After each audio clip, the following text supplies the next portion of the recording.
Hello viewers, I doctor S B K Lal welcome you all in my YouTube channel. मेरे YouTube channel में आपका बहुत बहुत स्वागत है। अगर आप इस चैनल पर नए हैं तो चैनल को सब्सक्राइब कर लें। आज का वीडियो बहुत खास होने वाला है। आज हम चर्चा करेंगे बजट की बातों पर। अभी हम देख रहे हैं कि भारत में वित्त मंत्री जो श्रीमती निर्मला सीतारमण के द्वारा हलवा सेरेमनी के साथ पूर्ण आम बजट की प्रक्रिया शुरू हुई है और पूर्ण आम बजट पेश किए जाने से पहले हलवा सेरेमनी हुई। अब हलवा सेरेमनी क्या होता है इसके बारे में चर्चा करते हैं।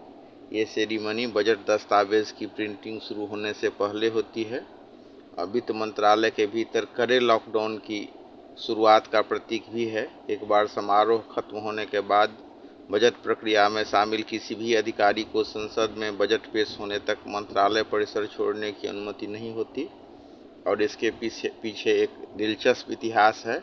ये दिलचस्प इतिहास जुड़ा हुआ है जो तत्कालीन जो वित्त मंत्री थे भारत के जॉन मथाई, उनके इस्तीफे से ये जुड़ा हुआ है। 1950 में बजट लीक के कारण तत्कालीन वित्त मंत्री जॉन मथाई को इस्तीफा देना पड़ा था। उसके बाद से ये जो परंपरा है लॉकडाउन का, हलवा समारोह के बाद वित्त मंत्रालय के बाद जो लॉकडाउन की प्रक्रिया है उसका बहुत कड़ाई से पालन किया जाता है। और अगर हम बजट की बात करें तो बजट का जो के कुछ चरण होते हैं इसके बारे में समझते हैं और बजट की शुरुआत कैसे हुई इसके बारे में भी जानते हैं। बजट जो शब्द है वो हिंदी में हम बजट कहते हैं या मतलब अंग्रेजी में भी, लेकिन मूल शब्द जो है ये फ्रांसीसी शब्द से लिया गया है। फ्रेंच भाषा के शब्द बोगोट से इसको लिया गया है जिसका अर्थ होता है चमड़े का थैला या बटुआ। तो बजट शब्द का पहला प्रयोग 1733 ईस्वी में प्रधानमंत्री और राजकोष के चांसलर के रूप में वालपोल द्वारा दिए गए वित्तीय विवरण से जुड़ा है। और मतलब आधुनिक काल की बात करें तो नॉर्मन काल से इसकी उत्पत्ति हुई। तो उस समय में जो राजकोष था उसका राजा की ओर से वो धन प्राप्त करता था और उसका भुगतान करता था। और राजकोष में एक निचला कार्यालय था जो धन प्राप्त करता था और एक ऊपरी कार्यालय था जो राजा के खातों को नियमित करने से संबंधित था। तो इस तरह से बजट की शुरुआत की बात हो गई।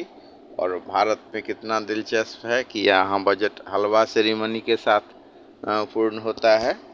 और भारत में अगर हम बजट प्रक्रिया की बात करें तो बजट के 4 चरण होते हैं। एक होता है व्यय और राजस्व का अनुमान, दूसरा होता है घाटे का पहला अनुमान, तीसरा होता है घाटे को कम करना और चौथा होता है बजट की प्रस्तुति और अनुमोदन। तो इन प्रक्रियाओं से भारतीय बजट बनता है। और जैसे कि अमेरिका में या अन्य देशों में भी हर एक वर्ग के एक लॉबी होते हैं जो अपने हित का प्रतिनिधित्व करते हैं। तो केंद्र में भी हर एक जो लॉबी होता है वो अपना प्रतिनिधित्व करता है और चाहता है कि सरकार से उसे राहत मिले, छूट मिले और उसके हित की बात रखी जाए।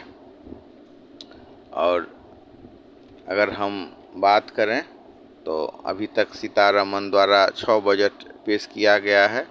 अभी तक वो भारत में 6 बजट पेश कर चुकी हैं, 6 बजट तक, और 7वां बजट इस बार पेश करने जा रही हैं। तो अगर बात करें कि एकमात्र महिला वित्त मंत्री ऐसी हैं जो 2 लगातार कार्यकाल तक सेवा करने वाली हैं। अब 2023-24 में भारत केंद्र सरकार द्वारा अर्जित सकल कर राजस्व 34.6 ट्रिलियन रुपये था, जिसमें 10.1 ट्रिलियन व्यक्तिगत आयकर से था। अब सकल कर राजस्व क्या होता है? तो यह मूल रूप से केंद्र सरकार द्वारा विभिन्न करों के माध्यम से अर्जित धन है। इसमें व्यक्तिगत आयकर, कॉरपोरेट एवं निगम द्वारा चुकाया गया आयकर, वस्तु एवं सेवा कर जिसको हम जीएसटी कहते हैं, सीमा शुल्क, केंद्रीय उत्पाद शुल्क, बिक्री कर इत्यादि की इसमें आता है। अब अक्सर भारत में चर्चा किया जाता है कि यहाँ पर लोग कम आय कर देते हैं, तो सकल कर राजस्व का 29% से थोड़ा अधिक भारत में आयकर से आता है। और अगर हम कॉरपोरेट्स द्वारा भुगतान आयकर की बात करें तो ये 0.1 ट्रिलियन रुपये है। और जीएसटी, उत्पाद शुल्क और सीमा शुल्क से जो प्राप्त है तो ये है 15.4 ट्रिलियन है।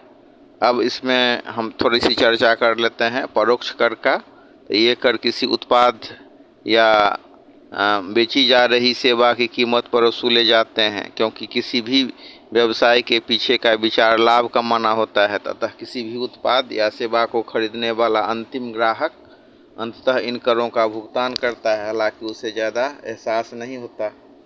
अब हम सितंबर 2023 में जारी आयकर विभाग के आंकड़े को देखें तो पता चलता है कि मूल्यांकन वर्ष 2022-23 यानी कि वित्तीय वर्ष 2021-22 में लगभग 685 लाख व्यक्तिगत आयकर रिटर्न दाखिल किए गए थे।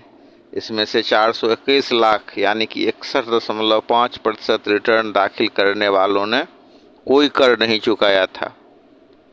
अन्य 202 लाख लोगों ने 1,50,000 रुपये तक का आयकर चुकाया था।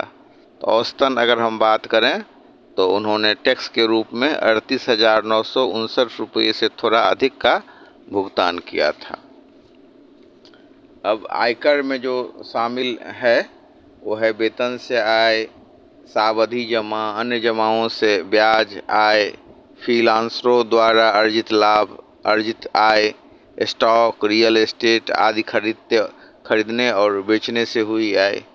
अब अंतिम उपभोक्ता अप्रत्यक्ष या परोक्ष रूप से चुकाए जा रहे वेतन के लिए भी भुगतान करता है। अब अगर हम इसको संक्षेप में समझें तो वेतन कौन देता है? कंपनियां अपने एम्प्लॉय को वेतन कहाँ से देता है? तो उत्पाद बेच करके या सेवा बेच करके। और उत्पाद और सेवा किसको बेचता है? तो उपभोक्ता द्वारा। तो मतलब ये जो पैसा सरकार तक पहुंचती है वो आम आदमी से ही पहुंचती है, या मतलब किसी को जो वेतन मिलता है कंपनी के द्वारा तो भी आम आदमी के द्वारा ही या उपभोक्ता के द्वारा मिलता है। अब भारत के बारे में कहा जाता है कि 1000 में से अगर 1000 आबादी की बात करें तो उसमें से 4 भारतीय ही आयकर चुकाते हैं। 55% राजस्व देश को कंपनी और व्यक्तिगत आयकर से होता है।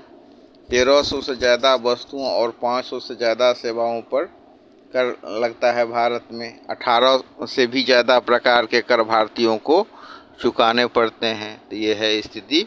और इस बार के बजट में लोगों को उम्मीद है कि ऐसे ऐसे नीतियों का निर्माण किया जाएगा जिससे कि रोजगार में वृद्धि हो। और एक बात बहुत उल्लेखनीय है कि रोजगार और नौकरी में अंतर होता है। जो आदमी सड़क पर कुछ बेच रहा है, भुजा या मतलब छोटा सा सामान, वो भी रोजगार कर रहा है लेकिन नौकरी नहीं। इस तरह से हम इसको